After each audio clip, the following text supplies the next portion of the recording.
Jangan lupa like, comment, and subscribe channel YouTube TVRI Bengkulu dan nyalakan lonceng notifikasinya.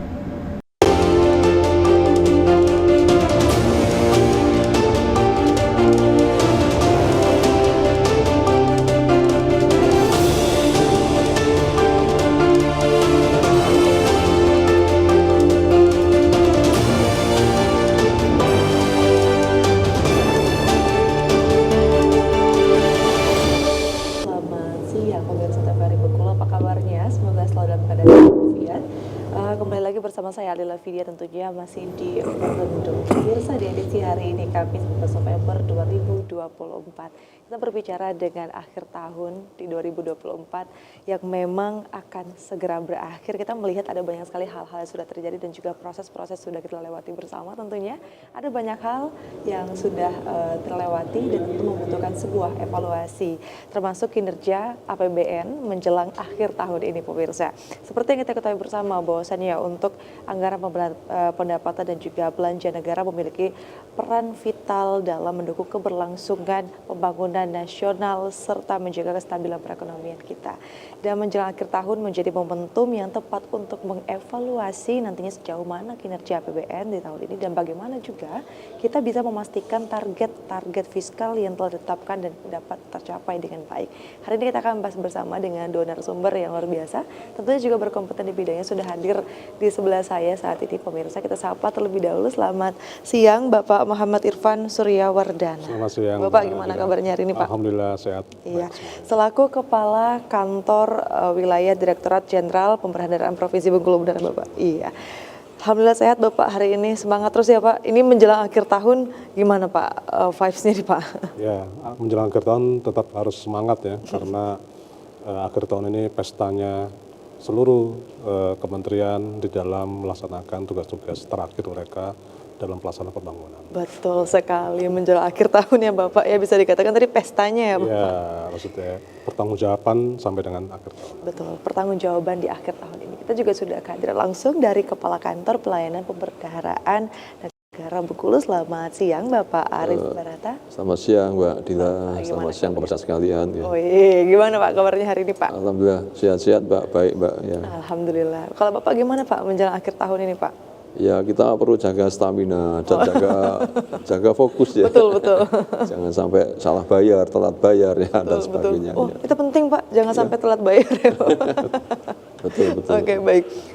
Pemirsa, kita hari ini akan berbicara seputar dengan kinerja APBN untuk menjelang akhir tahun ini ya Bapak. Mungkin sebelum kita bahas lebih banyak nih seputar dengan bagaimana sih kinerja APBN, tapi kita akan bahas lebih dahulu mungkin untuk di fungsi APBN ini Pak. Sebenarnya kalau untuk di fungsi APBN dalam pembangunan ekonomi di daerah itu seperti apa sih Pak? Iya, makasih Mbak Adela. Jadi kalau kita berbicara mengenai APBN, ada 3 fungsi utama ya. Pertama sebagai fungsi alokasi, distribusi, dan juga stabilisasi. Dan ini sangat penting karena APBN ini menjadi salah satu stimulus di dalam pertumbuhan ekonomi baik nasional maupun di daerah.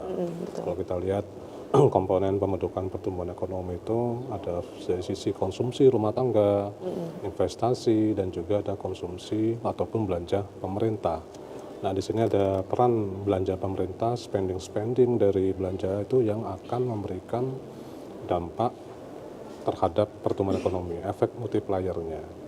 Nah, oleh sebab itu memang bagaimana kita dapat mengalokasikan, membelanjakan, dan juga mempertanggungjawabkan dari belanja tadi yang dapat memberikan kemanfaatan bagi masyarakat. Jadi kalau kita lihat belanja pemerintah itu ada yang langsung didistribusikan pada para ASN dalam bentuk belanja pegawai Mbak. Nah, belanja pegawai nanti mereka dapat belanja kebutuhan sehari-hari untuk pendidikan segala macam. Itu kan memberikan dampak kepada pertumbuhan ekonomi. Dan juga ada belanja-belanja konsumsi pemerintah seperti belanja barang, seperti belanja ATK, kemudian belanja operasional, itu kan juga akan stimulus ya kepada para pelaku usaha. Dan juga terkait dengan belanja investasi, seperti belanja modal, infrastruktur jalan, spam, segala macam. Tentunya itu kan kemanfaatan. Terakhir mungkin belanja yang terkait dengan bagaimana kita pemeran pemerintah hadir pada masyarakat dalam bentuk bantuan sosial.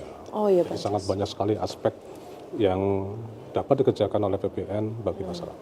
Iya, kalau di Bengkulu targetnya berapa nih Pak? Alokasi anggaran di Bengkulu ini hampir 16 triliun, Pak. Terdiri dari belanja pemerintah pusat dan juga transfer ke daerah. Daerah. Oh, oke, baik. Baik, kita beralih mungkin ke Pak Arief, Bapak. Kalau melihat tadi seperti yang Pak Irfan sampaikan bahwasannya memang itu kan ada banyak sekali ya Pak fungsi-fungsi dari APBN. Nah, kalau untuk tahun 2024 trennya seperti apa Pak untuk di Bengkulu kalau kita melihat dari peningkatan dari tahun-tahun bulan-bulan sebelumnya itu Pak? Ya. Terima kasih Mbak. Jadi untuk tren permintaan pembayaran ya atas beban APBN maupun yang ini transfer ke daerah ya. Jadi memang untuk bulan dari Oktober sebenarnya ya sudah meningkat ya trennya ya. Oktober itu ada sekitar 4.000 SPM ya masuk sebulan kemarin. Nah ini sekarang untuk November ini sudah hampir 3.500 ya per hari ini ya sebelum saya kesini. Iya. Jadi perkiraan kami ya sekitar hampir 7.000 permintaannya di November dan di Desember nanti ya kami perkirakan lebih sekitar 8.000 9.000 itu ya. Nah, jadi itu memang perlu sama-sama kita kawal ya disampaikan Pak Kakak tadi itu memanglah itu perannya untuk pembangunan di Bengkulu ya itu sangat-sangat penting ya. Iya. Kalau dari KPPN sendiri itu bagaimana Pak supaya APBN ini tidak menumpuk di akhir tahun karena kita melihat juga kadang ada yang kejar target nih Pak. Iya betul Mbak. Jadi memang dari kami ya KPPN Bengkulu maupun tentunya KPPN seluruh Indonesia ya itu memang sudah dipandu ya dengan peraturan Dirjen Perbendaraan nomor 13 ya 2024 itu terkait langkah-langkah menghadapi akhir tahun ya. Jadi itu sudah diberikan penjadwalan ya. Jadi kapan SPM diajukan ya per jenis SPM-nya juga. Jadi kalau yang sifatnya kontrak itu kapan, sifatnya tuh pembayaran tadi aja belanja gaji itu kapan ya.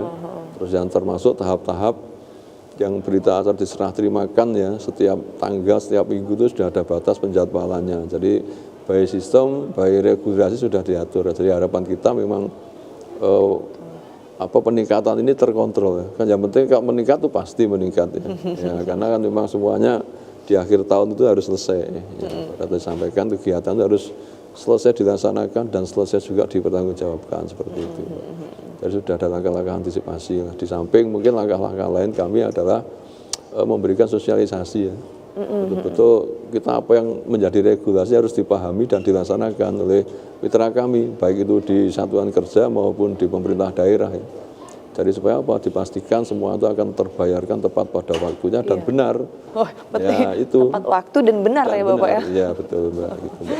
Iya baik. Tadi artinya kalau kita melihat Pak Irfan seperti yang Pak Arief sampaikan memang dia ada pola ya artinya sudah ada sistemnya regulasinya. Nah kalau untuk APBN sendiri ketika dia dari pusat ke daerah itu apakah sudah memang sesuai dengan sistem yang dijalankan dari awal itu Pak? Iya, jadi kalau kita berbicara APBN itu kan dimulai dari perencanaan ya, dan nanti ada tahapan pelaksanaan sampai dengan mekanisme pertanggungjawaban. Iya. Jadi semua itu sudah diatur dalam suatu sistem regulasi, termasuk dengan alokasi anggaran pada masing-masing satuan kerjanya. Nah, sekarang tinggal bagaimana masing-masing satuan kerja itu di dalam mengeksekusi belanja. Yang tadi disampaikan oleh Pak Arief memang kecenderungan dari Satker ya secara umum, baik itu di Bengkulu maupun nasional, tren kegiatan itu baru menumpuk di triwulan keempat. Ya. Nah ini mungkin jadi salah satu isu, karena seperti saya sampaikan di depan, APBN ini kan memberikan dampak stimulus bagi pertumbuhan ekonomi ya.